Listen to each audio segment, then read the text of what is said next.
నాకు ఆశ్చర్యం, నేను అమెరికాలో అవధానం చేసినప్పుడు ఇక్కడ అవధానాలు నేను 325 పైగా చేసినా ఎవడో వేయని ప్రశ్న వాడు వేసాడు. నాకు తెలివంటే నిధులు అనుకున్నాను, ఎందుకంటే ఈ వేషంలో ఉండి అవధానం చేశా. అది ఏమన్నా తెలుసా, is there any connection between this dress and your performance అని అడిగాడు. ఇక్కడ ఎవడో అడగలేదు నన్ను.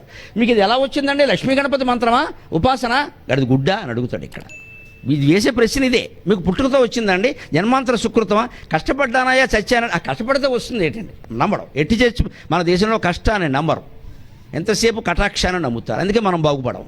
నేను ఇంత కష్టపడ్డాను, అబ్బాయి అదే అలా అయితే వస్తుంది ఏంటండి, జన్మాంతరం అది ఎవరు చేశారు, మా బాబు చేస్తాడని నేనే చేశా. జన్మాంతరం కూడా నాదేగా.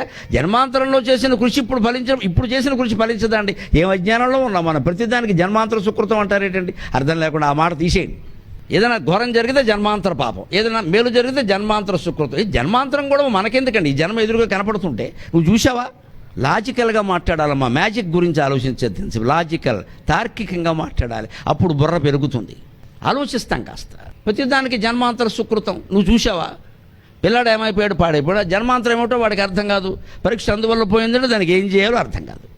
నిద్ర నువ్వు ఎందుకు పోయిందో తెలుసుకుంటే తెలుసుకుంటాడు. అందుకని వాడు ప్రశ్నించాడు, ఈ డ్రెస్కి మీ అవధానానికి ఏమైనా సంబంధం ఉందా, మీరు ప్యాంటు చొక్కా వేసుకుని అవధానం చేయకూడదా అని అడిగాడు. నేను వెంటనే చెప్పాను, no relation at all, it's a traditional art and this is traditional dress, so I follow it అని. వెరీ గుడ్ అన్నాడు వెళ్ళిపోయాడు. వాడికి కావాల్సిన లాజిక్ అది. ఇది ఏదో మహిమ, ఇలా వేసుకుంటేనే ప్రవచనం, ఎలా వేసుకోకదమ్మా, గోచిగుడ్డు ఎట్టుకునే ప్రవచనం వస్తుంది. ప్రవచనం వచ్చేది లోపల నుంచి, బట్టల్లోంచి కాదు.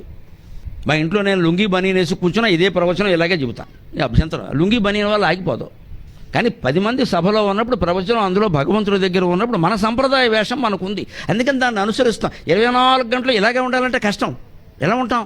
నేను ప్రయాణం చేస్తాను, నన్ను మీరు గుర్తుపట్టలేరు, వేరుగా ఉంటాను.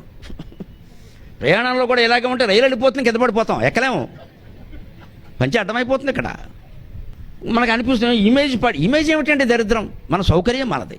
వాడెవడో దండం పెట్టడం మనకు ముఖ్యమా, వాడెవడో గుర్తుపడడం మనకెందుకు అది. ఇది వాట్ ఇస్ దట్ ఇమేజ్. మన పరిస్థితికి తగినట్టు మనం ఉంటాం, వాడెవడో మెచ్చుకునేలా మనం ఎందుకు ఉండాలి.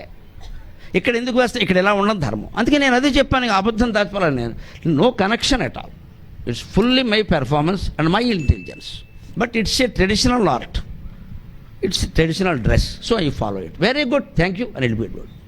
బట్ కావాల్సింది అది, ఈ హేతుబద్ధత మన సమాజంలో రావాలి.